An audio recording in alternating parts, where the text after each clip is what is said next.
Hey, what's going on guys? Tanmay here and this is a cinematic vlog of our one-day trip to Tamhini Ghats. So Tamhini Ghats is a mountain passage which cuts across the Sahyadri range to join Pune and the Konkan region, and it's a very famous place for its natural beauty with high mountains, green valleys, lakes and waterfalls, and it's so beautiful especially during the monsoon season. So this place is about 140 kilometers from Mumbai, and our initial plan was to visit Devkund Waterfall, which is one of the most famous waterfalls in Maharashtra, which is also located near the Tamini Ghats region. But unfortunately this waterfall was closed due to high monsoon rainfall risk. So Devkund Waterfall is something which you will see in some other epic vlog, but for now, sit back and enjoy the Tamini Ghats tour. कितना बजा है? 4 बजे.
वैसे कौन से side घूम रहा है? कोई भी साइड पे, तेरे को कौन सा घूमने का है?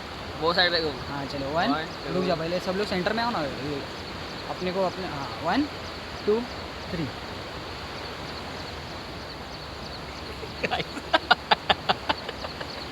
सॉरी यार. हा काय करतो रे? हा येडा झालाय काय? आम्ही फिरतोय दोघं, तू काय करतोय? तू